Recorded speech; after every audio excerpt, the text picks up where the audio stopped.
40 years since they formed. Their debut album went quadruple platinum, and on August 30th, they kick off the Capitol Center's Bluesfest 2023. It's a pleasure to welcome the founding member and keyboardist of Canadian supergroup Glass Tiger to Jet FM, Mr. Sam Reid. Thanks for joining us. That's great. Thanks for getting on the phone with me, Steph. Now, I've been enjoying your music as much as anybody else all of this time, but I never knew. So while I've got you on the line, before I go too far, I have to ask, Glass Tiger, how'd you come up with that name? Yeah, it's a very difficult thing to get 5 people to agree on a name. In our bar days, we were called Tokyo, and that was a name we just pulled out of a hat. At the time, there was a lot of Japanese fashion. We thought, yeah, that's a cool name. We used to joke, we used to say, because we're from Newmarket, we'd say, well, there's a band in Tokyo called Newmarket.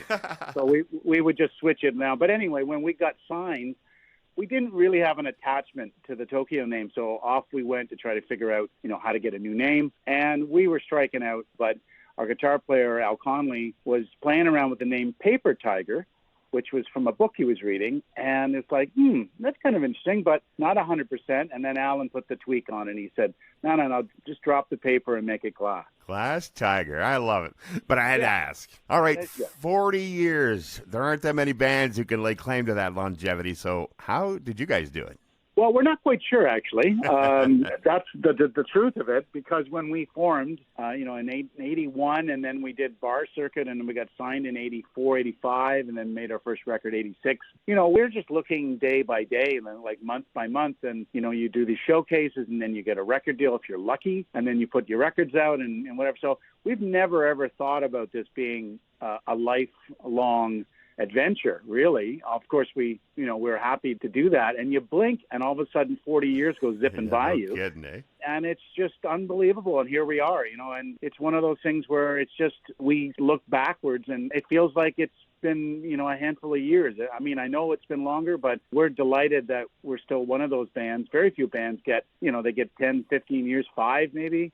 And so we're lucky. We're still out here, and we're still doing shows, and we're pretty happy about that. And with that in mind, is there anything that stands out as the biggest difference in the music business since you first started? Well, of course, the vehicle to deliver it is different. I mean, we were aspiring to, cut vinyl, and then we were one of the bands that transitioned to compact disc, and that was a big news of the day. And then, radio has kind of gone into like little pockets of different things. So all of that industry has evolved. I think, honestly, the foundation of what makes a good band, and if you write good songs, I don't think any of that has changed at all. I think it's just the vehicle that you deliver it.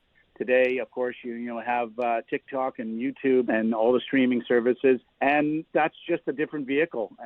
Thankfully, Glass Tiger is still getting on these gold rotation lists at radio, and we're delighted to hear it on radio still after this many years. Al, we love playing it here. Now, you've toured and recorded with some legends in music, including Journey, Tina Turner, Roxette, Corey Hart, just to name a few. And you've actually recorded with Rod Stewart for My Town and Bryan Adams, Don't Forget Me When I'm Gone. Any of those collaborations stand out with some special memories? Well, they all have special memories attached. And one of the things that I think about most is that we didn't know ahead of time that we were going to do that. So we went about our way and wrote songs. And it wasn't until it all happened organically. I mean, we wrote My Town with Rod Stewart's guitar player, and Rod got to meet Alan, and they were talking about British soccer. And then one thing led to another, and we didn't know he would sing on that. And he came out and said, "Why haven't you asked me to sing on this Scottish piece that you guys have done?" And we're like, is he joking or is he serious? Jim Valance, who produced our records and co-wrote all our, biggest hits, that's how we got to meet Bryan. And Bryan, he knew that we were a young band up and coming, and he said, "Hey, I'll come in." And he was in for the Junos into Toronto, and he jumped in the studio and sang along with Alan. And these things just fall out of the woodwork if you're there to receive them. So, we're delighted now. All the bands and artists, some we recorded, some we've toured with, and it's great. We it's one of those things that makes you really feel good about what you do when you get a chance to rub shoulders with some of those artists. No kidding. Now, you're going to be here August 30th. What can we expect from a Glass Tiger show these days? Well, of course, we like to say, oh, we're going to play none of the hits. That's not true.